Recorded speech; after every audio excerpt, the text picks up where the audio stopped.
Hi guys, कैसे हो सभी दोस्तों का स्वागत है हमारे यूट्यूब चैनल बायो स्टडी पर।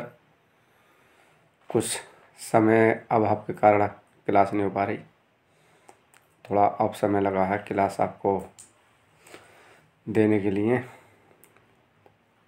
आज के जो टॉपिक है बाल विकास और सीडी का, बाल विकास सीडी पे से बहुत महत्वपूर्ण प्रश्न लेकर आए हैं।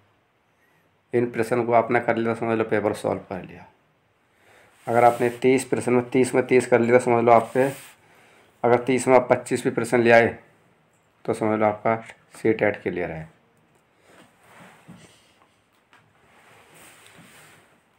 तीस प्रश्न है, डिस्कस करेंगे आप लोगों के साथ।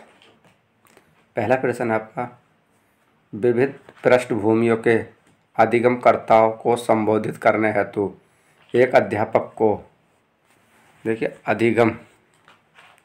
अधिगम संबोधित करने हेतु एक अध्यापक का क्या महत्व भूमिका होती है। पहले ऑप्शन की बात कर लेते हैं, सभी के लिए मानकीकृत आंकड़ों के इस्तेमाल करने चाहिए। बी ऑप्शन कह रहा है।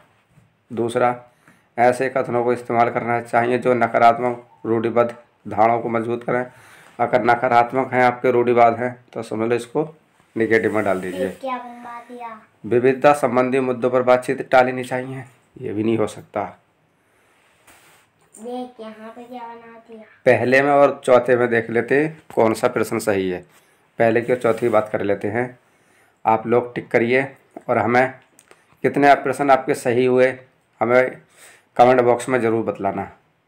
अब आप चाहो तो इन प्रश्न का एक प्रश्न का एक्सप्लेनेशन भी आपको करा देंगे। कमेंट बॉक्स में आप चाहो तो बता देना। इसका मैं एक प्रश्न का एक एक्सप्लेनेशन अपने, जैसे आपका प्रश्न कंप्लीट हो उसके बाद में एक्सप्लेनेशन मिला करेगा आपको। तो कितने दोस्त हमारे एग्री हैं इन प्रश्नों को करने के लिए एक्सप्लेनेशन समेत, तो आप हमें डिस्क्रिप्शन बॉक्स में बताना। और आप नए हो तो हमारे यूट्यूब चैनल को सब्सक्राइब और लाइक ज़रूर करना और अपने दोस्तों के पास अधिक से अधिक शेयर करना। हम बात कर लेते हैं, आपने टिक कर लिया होगा तो इसकी हम बात कर लेते हैं। पहले का चौथा प्रश्न हम लोग कर लेते हैं। चौथा प्रश्न कह रहा है आपका, विविध व्यवस्थाओं से उदाहरण लेने चाहिए। अधिगमकर्ता संबोधित करते हैं। अधिगम का मतलब संबोधित मतलब क्या क्या उपाय, क्या क्या हमें व्यवस्था दे रहे हैं। तो यह है विविध व्यवस्थाओं से उदाहरण लेने चाहिए। इसके बारे में जान लेते हैं। विविध क्या है, देखिए विविध आपकी जो पृष्ठभूमि की अधिगमकर्ताओं को संबोधित करने हैं तो एक अध्यापक को विविध व्यवस्थाओं से उदाहरण लेने के लिए चाहिए, क्योंकि अध्यापक जीवन की संपूर्णता को हासिल करने की दिशा बताता है। देखिए जो टीचर होता है, एक अध्यापक जीवन की संपूर्णता को हासिल करने की एक दिशा बढ़ाने के लिए हमारा मार्गदर्शन दिखाता है। शिक्षा की बात कर ले तो हम 21वीं सदी में अनेक बदलाव हो रहे हैं और दौर से दौर गुजर रही है। मानवीय संपर्क दो तरफा संवाद है। भूमिका समय के साथ और भी ज़्यादा प्रशासनिक होकर हमारे सामने आ रही हैं। तो हमारा पहले का चौथा। दूसरा प्रश्न 30 प्रश्न लेकर आए हम। समस्या समाधान क्षमताओं को किस प्रकार सुसज्जित किया जा सकता है। देखिए समस्या क्षमताओं को किस प्रकार सुसज्जित किया जा सकता है, सुसज्जित सॉल्व किया जा सकता है। समरूपों के इस्तेमाल को बढ़ावा देकर नहीं। विद्यार्थियों डर की भावना, ये भी नहीं है। लगातार अभ्यास और कार्यान्वयन पर जोर देकर। जब समस्याओं के हल है तो स्थायी प्रक्रिया के इस्तेमाल को बढ़ावा देकर। पहले की इस्तेमाल को बढ़ावा देगा। तो हम तीसरे चौथे में देखते हैं कौन सा प्रश्न सही है, या पहले में। हमारा दूसरा तो हमने निकाल दिया। अगर लगातार अभ्यास व कार्य करने से ये भी नहीं हो सकता, तो हम पहले की और चौथी की बात कर लेते हैं। समस्या समाधान क्षमताओं को किस प्रकार सुसज्जित मतलब सॉल्व किया जा सकता है, तो इसकी हम बात कर लेते हैं। आप लोग टिक करिए, शायद आपने टिक कर लिया होगा। हमें कमेंट बॉक्स में बताना 30 प्रश्न में कितने आपके प्रश्न करेक्ट हुए हैं। अब हम डेली आपको एक प्रैक्टिस सेट, रोज CDP, यहाँ पे हमारे देखो CDP, मैथ का पेडागोजी, इन्वायरमेंट का पेडागोजी और आपका CDP और पेडागोजी, ये 4 क्लास है, 4 सब्जेक्ट ही चलेंगे। आपके इंग्लिश और संस्कृत हम नहीं कराएंगे। रोज़ आपको 2 आपको क्लासें मिला करेंगी। जैसे आपकी एक CDP हो गई, उसके बाद में आपका हिंदी CDP, फिर मैथ की पेडागोजी और EVS की पेडागोजी या EVS, ये 2 क्लास एक दिन में हम कंप्लीट करा करेंगे आपकी। इससे देखिए आपको बहुत एक्सपीरियंस होगा। तो हम दूसरे प्रश्न की बात कर लेते हैं। देखिए इसमें है समस्या समाधान, तो हम इसका टिक कर लेते हैं। पहला प्रश्न सही है, क्योंकि समरूपों के इस्तेमाल को बढ़ावा देकर। समरूप क्या, देखिए समस्या समाधान विधि का मुख्य उद्देश्य विद्यार्थियों को प्रशिक्षण देना है। प्रशिक्षण मतलब विद्यार्थियों को सिखाना है, देना, ना कि समाज की समस्याओं के साधन ढूंढना है हमें। क्योंकि जब हमारे बच्चों को हम समस्या सही सॉल्व बताएंगे तो हमें समाज क्या, समाज तो बाद में, समाज बच्चे को ढूंढ लेगा साधन। और सादरस्ताओं के इस्तेमाल की बढ़ावा देकर सुसद्य किया जा सकता है। तीसरा प्रश्न,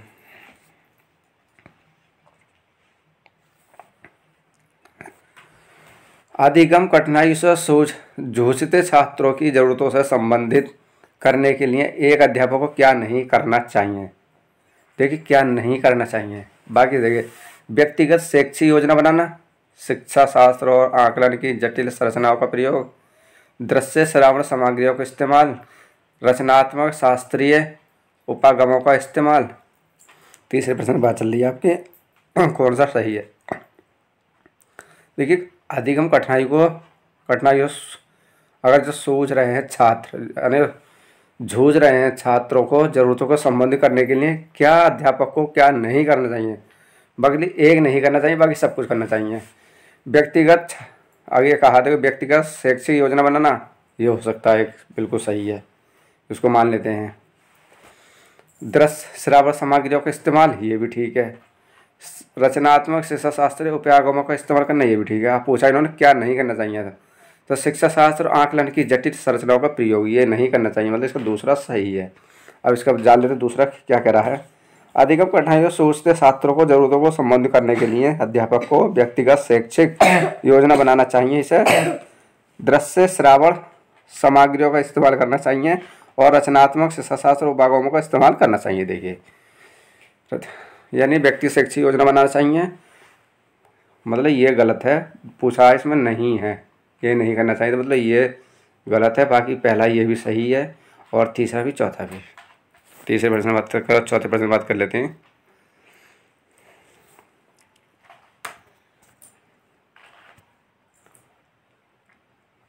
वो चल पड़ी है, सब खाते हैं।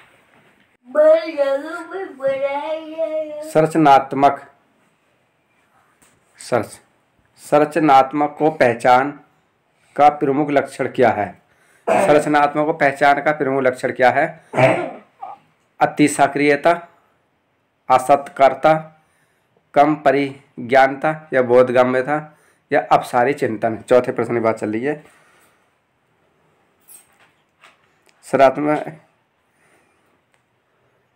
संरचनात्मक को पहचानने का प्रमुख लक्षण क्या है, आप लोग टिक करिए।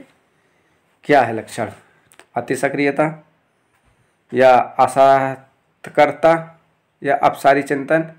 तीसरा है कम परिज्ञान बोधगम्यता। पहले तो संरचनात्मक को पहचानने का प्रमुख लक्षण क्या है क्या चीज़ ये, संरचनात्मक शब्द क्या है, इसके बाद में फिर इसका आंसर टिक कर लिया होगा आपने। तो हम बात कर रहे थे इसके प्रश्न, आपका चौथा आंसर सही, इसके बारे में कर लेते हैं। अब सारी चिंतन क्या होता है। जब किसी व्यक्ति को सामने कोई समस्या रखी जाती है, देखो जब किसी व्यक्ति के सामने कोई समस्या रखी जाती है एवं उसे समस्या को समाधान के लिए जो व्यक्ति अपनी काल्पनिक एवं सृजनात्मक शक्तियों का प्रयोग करता है तथा उस समय के समाधान के रूप में एक से अधिक हल प्रस्तुत करता है, तो उसे ही हम चिंतन को अपसारी चिंतन कहते हैं। पांचवें प्रश्न बात कर लेते हैं।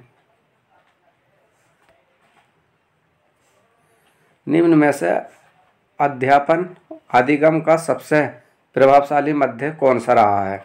देखिए अध्यापन अधिगम का सबसे प्रभावशाली माध्यम कौन सा रहा?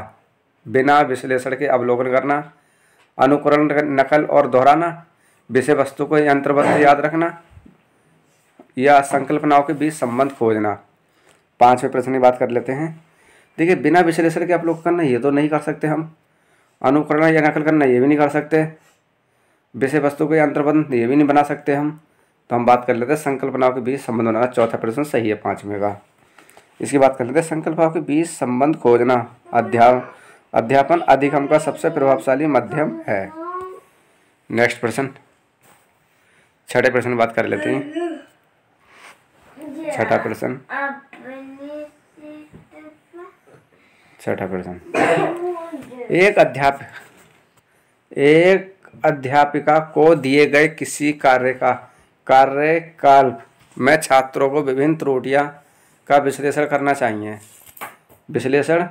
चाहिए क्योंकि देखिए एक अध्यापिका को दिए गए किसी भी कार्यकलाप में छात्रों के विभिन्न त्रुटियों का विश्लेषण करना चाहिए। पहले ऑप्शन बात कर लेते हैं। इसके आधार पर वह ज़्यादा त्रुटियां करने वाले छात्रों को दूसरे छात्रों से अलग करना चाहिए, ये नहीं हो सकता। 5वें प्रश्न की हम छठे प्रश्न की बात कर चल रही है। या अधिगम केवल त्रुटियों के शोधन से निर्भर हो सकता है, ये भी नहीं हो सकता। इसके आधार पर वह दंड की मात्रा निर्धारित कर सकते, दंड तो हम बच्चों को दे नहीं सकते। अगर रहा चौथा प्रश्न आपका, तो हम चौथी बात कर लेते हैं। त्रुटियों के समझ अध्यापन अधिगम प्रक्रिया के लिए अर्थपूर्ण है। देखिए जो त्रुटियां हैं, त्रुटियां की समझ अध्यापन अधिगम प्रक्रिया के लिए महत्वपूर्ण है। इसी से बाद में थोड़ा सा रिलेटिव जानकारी कर लेते क्या है ये। इसकी प्रश्न छठे में देखिए एक अध्यापिका को दिए गए किसी भी कार्यकलाप में छात्रों की विभिन्न त्रुटियां का विश्लेषण करना चाहिए। त्रुटियां मतलब उसका क्या क्या त्रुटियां, उसका विश्लेषण, उसकी जानकारी करनी चाहिए कि बच्चा ऐसा कहाँ गलती कर रहा है, क्या काम नहीं कर रहा, क्या नहीं लिख पा रहा है, तो करने चाहिए।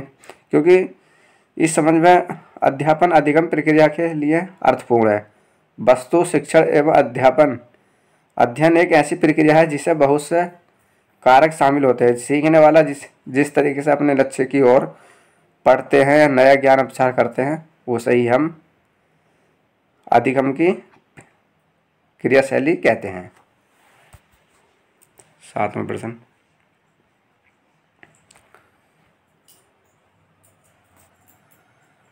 अधिगम की अभिप्रेरता को किस प्रकार कायम रखा जा सकता है? देखिए अधिगम की अभिप्रेरता को किस प्रकार कायम रखा जा सकता है? बच्चों को बहुत आसान क्रियाकलाप देकर, यंत्रबद्ध याद रखने पर जोर देकर, बच्चों को दंड देकर, बच्चों को दंड तो नहीं दे सकते हम, बच्चों को बहुत आसान क्रियाकलाप देकर यंत्रबद्ध याद करने पर जोर देकर, ये भी नहीं कर सकते हम, प्रवृत्ति उन्मुखी लक्ष्यों पर जोर देकर। 7वें प्रश्न की बात चल रही है, तो बच्चों को बहुत ये भी नहीं दे सकते, तो हम प्रश्न चौथा सही है। इसकी बात कर लेते हैं थोड़ा सा। अभिप्रेरणा सीखने का मुख्य कारक और सीखने के अनिवार्य स्थिति भी कहते हैं। अभिप्रेरणा का तात्पर्य है सीखने के जीवन प्रयास से भी है, और अभिप्रेरणा व्यवहार को अर्जित करती है और इसे बनाए रखने में सहायक होती है। ये व्यवहार और निर्देशित चयनित नियमित है, जिसे हम लक्ष्यमुखी करने में भी के लिए भी उत्तरदायी मानी गई है। 8वां प्रश्न, बहुत अच्छा प्रश्न 8वां। शर्मांदगी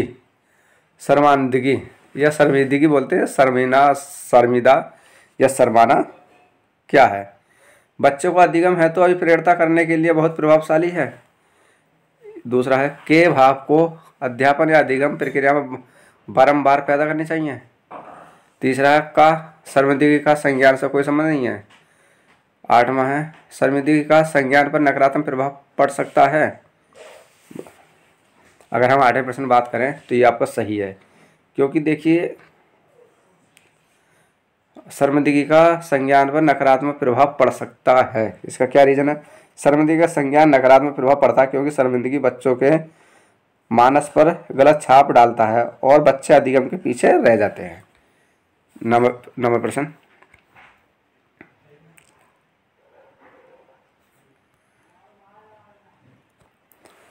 अधिगम का संरचनात्मक विचार ये सुझाव देता है कि ज्ञान की संरचना में, देखिए अधिगम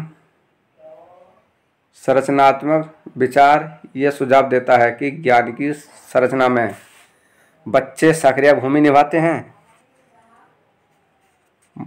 मान लेते हैं इसको, अगर बच्चे सक्रिय भूमिका निभाते, चलो एक मान लेते, सही है। दूसरा क्या कह रहा, बच्चे पूर्ण रूप से पाठ्य पुस्तकों पर निर्भर रहते हैं, ये तो नहीं हो सकता। बच्चे की कोई भूमिका नहीं है, ये भी नहीं हो सकता। बच्चे पूर्ण रूप से वयस्कों पर निर्भर रहते, ये भी नहीं हो सकता। तो मतलब ये प्रश्न सही है पहला, नंबर का पहला।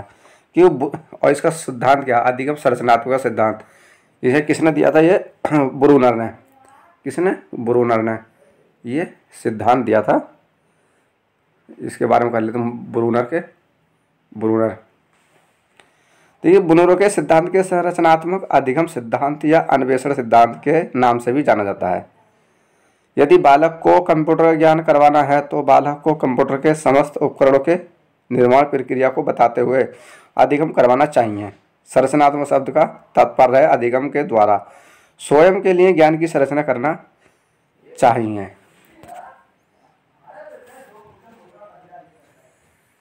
दसवें प्रश्न बात कर लेते हैं।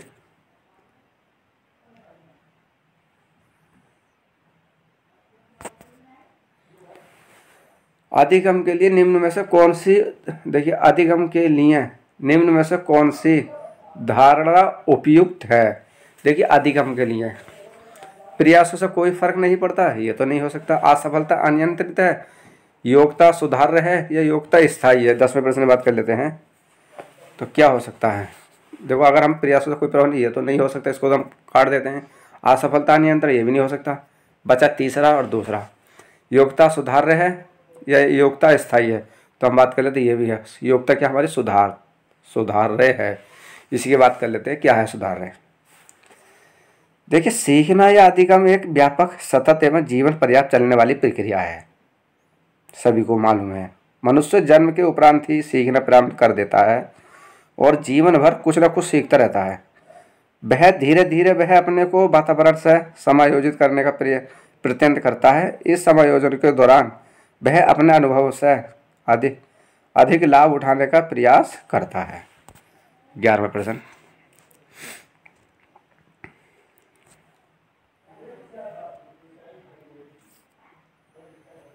निम्न में से कौन सी परिपाटी विद्यार्थियों के संकलनात्मक समझ में बढ़ोतरी करने में सहायक है। देखिए, कौन सी विधि है विद्यार्थियों को संकलनात्मक समझ में बढ़ोतरी करने का में सहायक है। बारंबार परीक्षा, अन्वेषण और संवाद या प्रतिस्पर्धा। 11वें प्रश्न में बात चल रही है, बारंबार परीक्षण या अन्वेषण और संवाद, प्रतिस्पर्धाएं या पाठ्यपुस्तक केंद्रित शिक्षा। अगर हम बात कर लें 11वें प्रश्न की, आपने टिक करा होगा, बताइए आप। आपको वादा करना है 30 में कितने प्रश्न सही हुए, हमें कमेंट बॉक्स में जरूर बताना। हम 30 प्रश्नों की रोज आपको प्रैक्टिस सेट कराएंगे, 30 प्रश्नों का। तो हम 11वें प्रश्न का है, दूसरा प्रश्न सही है कि अन्वेषण और संवाद क्या है। अन्वेषण और संप्रेषण, अन्वेषण और संप्रेषण विद्यार्थियों के संकलनात्मक समझ में बढ़ोतरी करने में सहायक होता है। देखिए, अन्वेषण और संवेषण की बात कर लें, अन्वेषण और संवाद, अन्वेषण और संवाद की बात चल रही है। अन्वेषण और संप्रेषण विद्यार्थियों संकलनात्मक समझ में बढ़ोतरी करने में सहायक होता है। अवधारणा विकास विद्यार्थियों को नए विचार तथा संरचना उपलब्ध कराता है। देखिए, अन्वेषण और संवाद कराता है, कराने के लिए सक्रिय शिक्षण जरूरी है। विद्यार्थियों को नए विचारों और नए संकल्पनाओं के साथ उनके संबंधों का अन्वेषण करते समय मानसिक गतिविधियों का व्यस्त रहना चाहिए। मतलब 11वें का 12वां प्रश्न देखते हैं।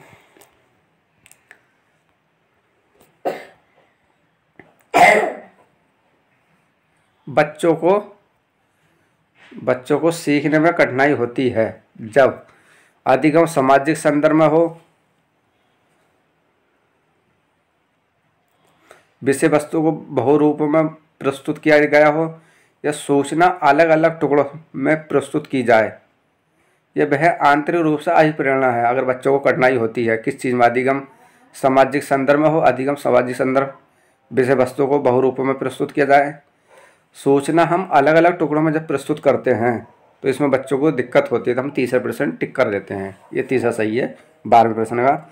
देखो, बच्चों को सीखने में कठिनाई होती है जब सूचना अलग अलग टुकड़ों में प्रस्तुत की जाए। इससे बच्चों में किसी विषय वस्तु पर समग्र दृष्टिकोण का समझ विकसित नहीं हो पाता। 13वें प्रश्न की बात कर लेते हैं। अधिगम की सर्वोत्तम स्थिति कौन सी है? अधिगम की सर्वोत्तम स्थिति कौन सी है? मध्य उत्तेजना या कोई भय नहीं। देखिए, मध्य उत्तेजना या कोई भय नहीं, कोई उत्तेजना नहीं या कोई भय नहीं, उच्च उत्तेजना या उच्च भाव, निम्न उत्तेजना या उच्च भाव, कौन सा इसमें अधिगम की सर्वोत्तम स्थिति कौन सी है? 13वें प्रश्न बात कर लेते हैं। अगर 13वें प्रश्न आपने टिक कर लिया होगा तो हम बात कर लेते हैं इसका कौन सा सही है। तो आपका देखिए, उत्तम वो मध्य योजना और कोई भय नहीं, पहला प्रश्न हम टिक कर लिया, पहला सही है इसका। इसकी बात कर लेते हैं, क्या है आपका मध्य उत्तेजना, क्या है, इसी के रिलेटिव कुछ जानकारी कर लेते हैं। देखिए, अधिगम की सर्वोत्तम अवस्था मध्य उत्तेजना कोई भय नहीं है। सीखने में उत्तेजना प्रस्तुत अति तत्परता की स्थिति है। सीखना या अधिगम एक व्यापक सतत एवं जीवन पर्याप्त चलने वाली महत्वपूर्ण प्रक्रिया है। मनुष्य जन्म के उपरांत ही सीखना प्रारंभ कर देता है और जीवन भर कुछ ना कुछ सीखता रहता है। धीरे धीरे वह अपने को वातावरण से समायोजित कर लेता, मतलब समाज में अपने वातावरण में ढालता रहता, शरीर को कर लेता है और अधिक से अधिक लाभ उठाने का प्रयास करता है। 14वें प्रश्न जान कर लेते हैं। 14वां प्रश्न क्या कह रहा है? बहुत अच्छे प्रश्न आपके ये।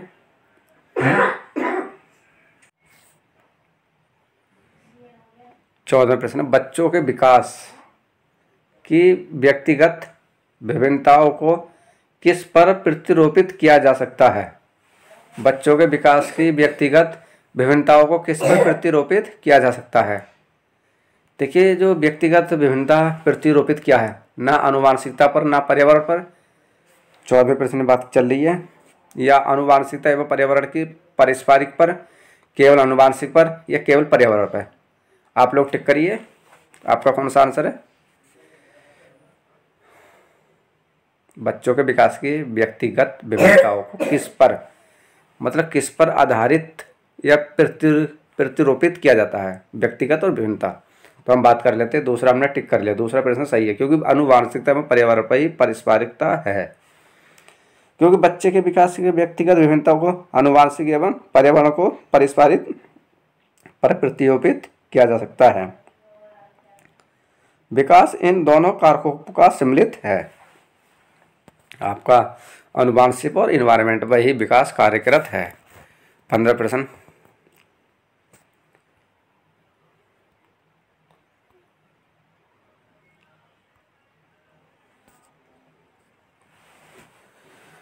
एक कार्य के दौरान सायना, देखिए कार्य के दौरान सायना स्वयं से बात कर रही है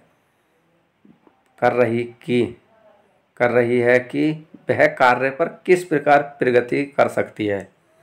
लेव वाइगोस्की के भाषा और चिंतन सोच के बारे में दिए गए विचारों के अनुसार इस तरह का व्यक्तिगत बक क्या दर्शाता है? आत्मकेंद्रित, मनोवैज्ञानिक विकास, संज्ञानात्मक अपरिपक्वता या स्वयं निगमन। 15वें का लेव वाइगोस्की के भाषा चिंतन में के बारे में क्या दर्शाया जा सकता है?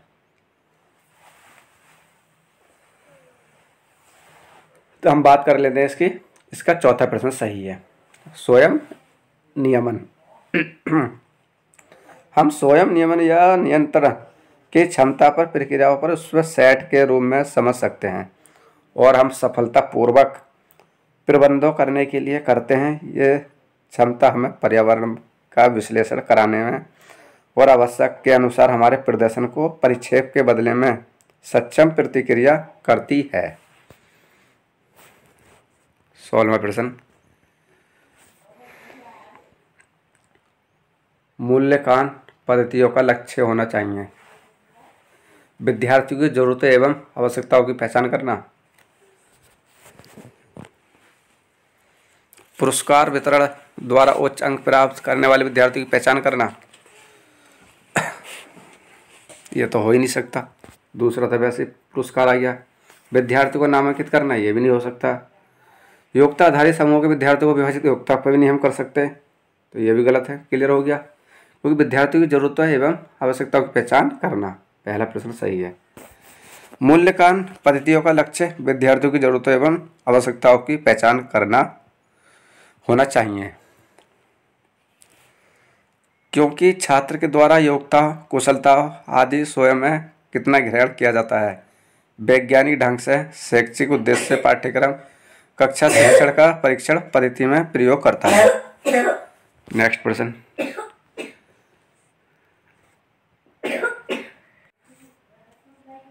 17वां प्रश्न पर डिस्कस करेंगे। एक गतिविधि के दौरान छात्रों को संघर्ष करते देख एक अध्यापिका बच्चों को संकेत और इशारे जैसे क्या क्या कैसे प्रदान करने का हौसला देती है।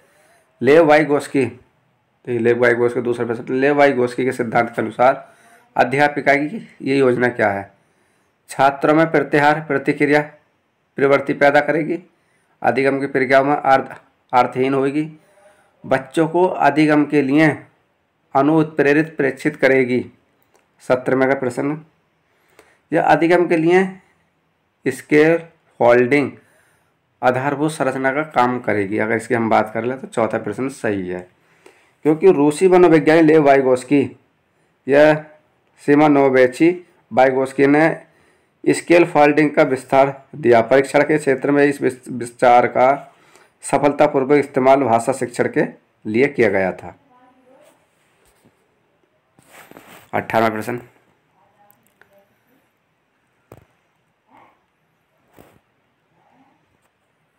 एक खेल क्रिया के दौरान चोट लगने पर रोहन रोने लगता है। ये देखकर उसके पिता ने कहा, लड़कियों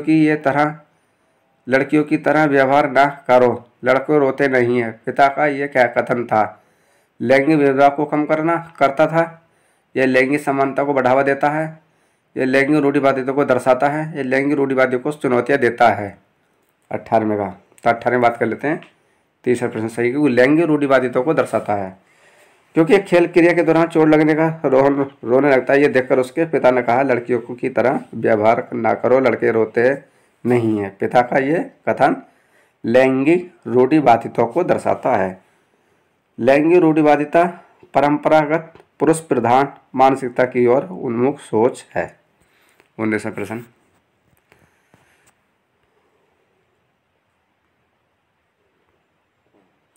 एक प्रगतिशील कक्षा में, देखिए, एक प्रगतिशील कक्षा में ज्ञान की रचना के लिए प्रचुर मौके प्रदान करने चाहिए। विद्यार्थियों को उनके अकादमिक अंकों के आधार पर नामांकित करना चाहिए या अध्यापक के अचर पाठ्य का पालन करना चाहिए। 19वें प्रश्न की बात चल रही है। या विद्यार्थियों की प्रतिस्पर्धा पर बल देना चाहिए। तो हम बात कर ले प्रगतिशील कक्षा, ज्ञान की रचना के लिए प्रचुर मौके का प्रदान करने का मौका देना चाहिए, मतलब पहला प्रश्न सही है 19वां। क्योंकि अमेरिकी मनोवैज्ञानिक जॉन डीवी ने प्रगतिशील शिक्षा की अवधारणा में महत्वपूर्ण योगदान दिया था। उनका मानना था कि शिक्षा का एकमात्र उद्देश्य है बालक की शक्तियों का विकास, और बालक की संपूर्ण शक्तियों का विकास तभी हो सकता है जब शिक्षण प्रक्रिया उनके क्षमताओं के अनुरूप प्रयोग में लाया जाएगा। प्रगतिशील शिक्षा के अंतर्गत समस्या, क्रियाविधि, विधि, प्रोजेक्ट विधि आदि का प्रयोग किया जाएगा। 20वां प्रश्न।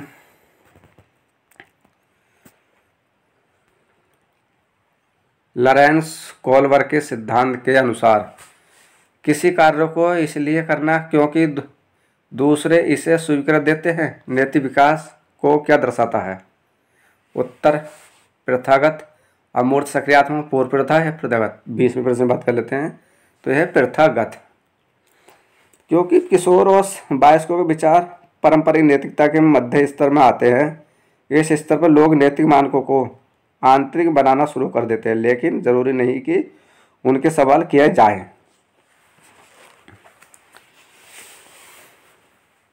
नेक्स्ट प्रश्न 21वां।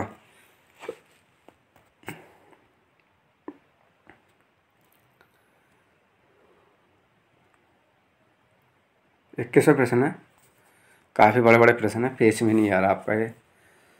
बच्चों के समाजीकरण के संदर्भ में निम्न में से कौन सा कथन सही है? देखिए कौन सा कथन सही है। 21वां, समकक्षी समाजीकरण के प्राथमिक कारक और परिवार समाजीकरण का एक द्वितीय कारक है, या परिवार एवं जन संचार दोनों सामाजिक के द्वितीय कारक है।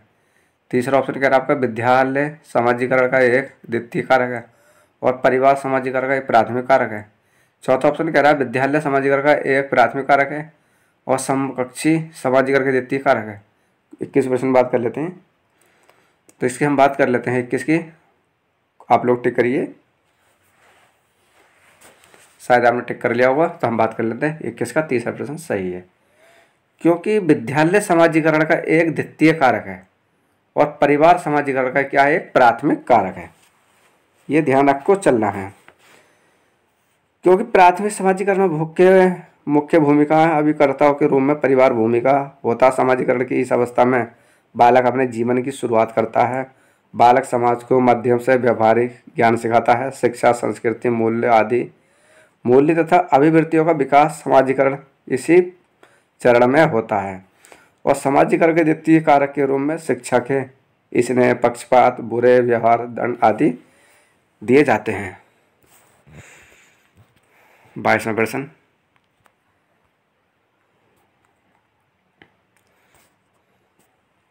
बहुबुद्धि का सिद्धांत जोर देता है बुद्धि की विभिन्न दशाओं पर, या बुद्धिमत्ता में कोई व्यक्तिगत विभिन्नता नहीं होती, या बुद्धि लब्धि केवल वस्तुनिष्ठ परीक्षण द्वारा ही मापी जा सकती हैं, यह एक आयाम में बुद्धि मत्ता अन्य सभी आयाम में बुद्धि निर्धारित करती है। 22वें प्रश्न की बात कर लेते हैं, तो इसकी हम बात कर लेते हैं बुद्धिमत्ता की विभिन्न दशाएं। पहला ऑप्शन सही है। देखिए गार्डन के सिद्धांत के अनुसार 3 कारकों पर हम बल दिया है। बुद्धि का शुभ रूप एकांकी ना होकर बहुकारकीय होता है। प्रत्येक बुद्धि एक दूसरे से अलग होती है और बहुबुद्धि का सिद्धांत बुद्धिमत्ता की कुल 8 दशाओं पर जोर देता है। 23वां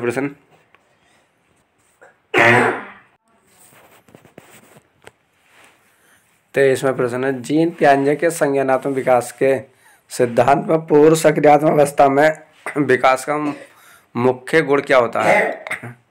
जीन पियाजे के संज्ञानात्मक विकास के सिद्धांत में पूर्व सक्रियात्मक अवस्था में विकास का मुख्य गुण क्या होता है? परिकल्पित निगमनात्मक सोच, संरक्षण और पदार्थों को क्रमबद्ध करने की क्षमता, अमूर्त सोच का विकास, विचार सोच में केंद्रीकरण। 23वें प्रश्न की बात कर लेते हैं क्या है इसका? जीन पियाजे के संज्ञानात्मक विकास के सिद्धांत में पूर्व सक्रियात्मक अवस्था में विकास का मुख्य क्या कारण होता है? तो इसकी हम बात कर लेते हैं। इसका चौथा प्रश्न सही है, विचार सोच में केंद्रीकरण है। क्योंकि जीन पियाजे के अनुसार इस अवस्था में प्रकट होने वाले लक्षण 2 प्रकार के होते हैं। एक पूर्व सक्रिय काल जिसे 2 से 4 वर्ष माना गया है और सक्रिय अंतर्दर्शी अवधि 4 से 7 वर्ष मानी गई है। नेक्स्ट प्रश्न 24वां प्रश्न देखते हैं। विकास के संदर्भ में निम्न में से कौन सा कथन सही है? विकास केवल बाल्यावस्था के दौरान ही होता है। विकास बहुआयामी होता है। विकास की दर सभी संस्कृतियों में सभी के लिए समान होती है। विकास केवल विद्यालय में होने वाले अधिगम से ही होता है। 24वें प्रश्न की बात कर लेते हैं। तो विकास क्या है आपका? तो इसका देखिए विकास आपका बहुआयामी होता है, दूसरा सही है, क्योंकि विकास बहुआयामी परिघटना है। बाहर भीतर दोनों स्तर पर जब आपके पास अधिक धन आएगा तब आपके साथ आपके भीतर अधिगम संतुष्टि भी पैदा होगी और उदासीन, अवसाद और संप्रसन्नता छा जाएगी। दूसरों की तरक्की में आपको इस ईर्ष्या या खुशी भी हो सकती है। 25वां प्रश्न,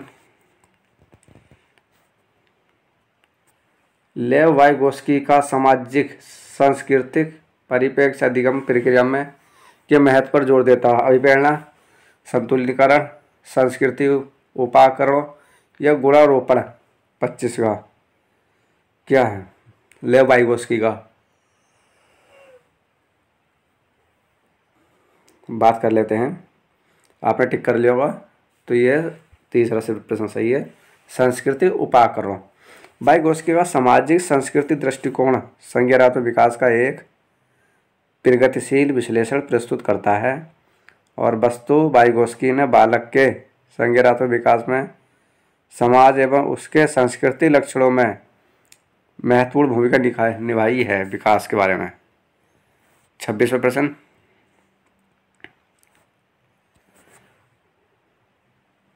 जीन पियाजे अपने संज्ञानात्मक विकास के सिद्धांत में संज्ञानात्मक संरचनाओं के रूप में जाने जाते थे।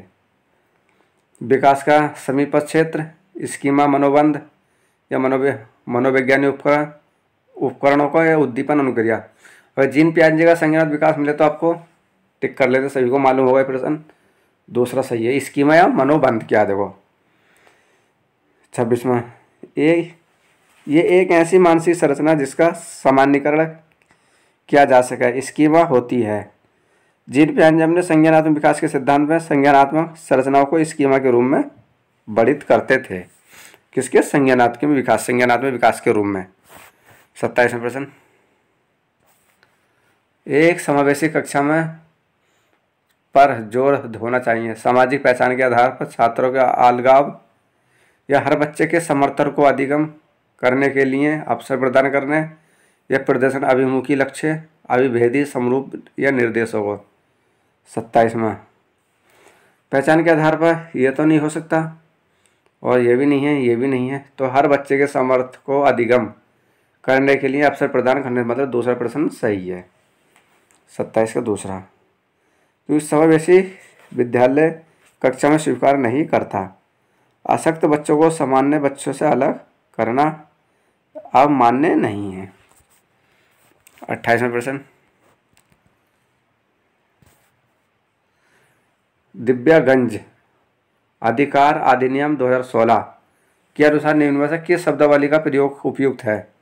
28वां प्रश्न 2016, छात्र जिस शरीर दिव्यांगत है या छात्र जिसका आसक्त शरीर है या मदिरा छान या विकलांग छात्र। तो हम 28 प्रश्न की बात कर लेते हैं। तो क्या है? छात्र जिसका शरीर दिव्यांगत है, पहला ऑप्शन सही है। इसके बारे में जान लेते हैं। आरपीटीडब्ल्यू अधिनियम 2016 में कानून का केवल दिव्यांगजन के अधिकारों और प्रवेश को बढ़ावा बल्कि संतोषजनक तरीके से समाज में उनके सशक्तिकरण और सच्चे समावेश को सुनिश्चित करता है।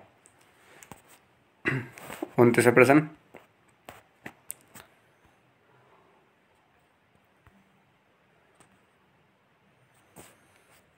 जन्म से किशोरावस्था तक बच्चों में विकास किस क्रम में होता है? देखिए, जन्म से किशोरावस्था तक बच्चों में किस प्रकार विकास होता है? मूर्त, अमूर्त या संवेदिक, अमूर्त, मूर्त या संवेदिक मूर्त, अमूर्त या अमूर्त संवेदिक मूर्त। 29 का कौन सा प्रश्न सही है? आप लोग टिक करिए, शायद आपने टिक कर लिया होगा। तो हम बात कर लेते हैं इसका तीसरा, लॉक कर लेते हैं। इसका तीसरा सही है। पहले संवेदिक आगा, फिर मूर्त आगा, फिर अमूर्त आगा। क्योंकि जन्म से संवेदिक मूर्त सक्रियात्मक मूर्त, पहला आपका जन्म से किशोरावस्था तक बच्चों में विकास संवेदीगमक पूर्व सक्रियात्मक मूर्त सक्रियात्मक और औपचारिक सक्रियात्मक प्रक्रियानुसार होता है। 30वां प्रश्न,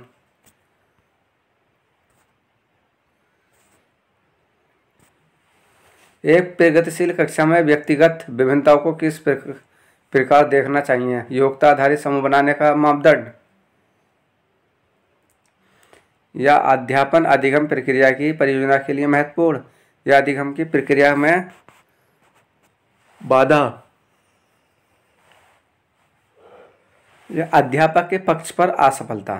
तो हम बात कर लेते हैं प्रगति में, तो हम आधारित बनाने का मामला नहीं हो सकता। तो आपका दूसरा सही अधिगम यानी कि अध्यापन अधिगम प्रक्रिया की परियोजना के लिए महत्वपूर्ण। अधिगम क्या है? देखिए, एक प्रगतिशील कक्षा में व्यक्तिगत विभिन्नताओं को अध्यापन अधिगम प्रक्रिया की परियोजना के लिए महत्वपूर्ण है। इस दौरान इनपुट सीखने की तत्परता, प्रक्रिया सीखना और आउटपुट परिणाम देखने को मिलता है। दोस्तों, ये रहे आपके 30 प्रश्न। 30 में कितने सही हुए मैं कमेंट बॉक्स में ज़रूर बताना। यही पेपर आएगा, इस टाइप का पेपर आता है आपका। एक ना एक प्रश्न आपको इस टाइप के देखने के मिलेंगे। हम आशा करते हैं आपको ये क्लास पसंद आई हुई। आप नए हो, हमारे यूट्यूब चैनल को सब्सक्राइब और लाइक और शेयर करते रहिए। आपके जो भी दोस्त है, परिवार है, सभी को भला होना चाहिए। बस हमारा उद्देश्य है सीटेट क्लियर होना चाहिए और अच्छे नंबरों से 110 120 प्लस आने चाहिए सीटेट में, प्राइमरी हो या आपका जूनियर। हमारा लक्ष्य सीटेट। बाकी सारी दुनियादारी को भूल जाइए। लक्ष्य सीटेट, लक्ष्य सीटेट। समाज को भूल जाइए, समाज क्या है, कुछ नहीं है। सिर्फ हमारा लक्ष्य सीटेट ही आपके ध्यान में रहना चाहिए। ये है रिया दोस्त आज का मोटिवेशन आपको, क्योंकि समाज बहुत बड़ा है। समाज में हम जानेंगे तो समाज हमें रोटी नहीं देगा एक बार को। तो पहले अपना कैरियर पर ध्यान दीजिए। कल आपकी हिंदी की पेडागोजी महत्वपूर्ण प्रश्नों के साथ उपस्थित होंगे हम 30 प्रश्नों के साथ। आप यूँ ही बने रहना हमारे यूट्यूब चैनल पर। हो सके तो अधिक से अधिक अपने दोस्तों के पास, अपने फ्रेंडों के पास शेयर करिए। और हमारा टारगेट है सीटेट, टारगेट सीटेट है हमारा। ओके दोस्तों, गुड नाइट, टेक केयर। सुबह फिर मिलेंगे जल्दी। जब तक के लिए हमें अनुमति दीजिए। जय हिंद, जय भारत।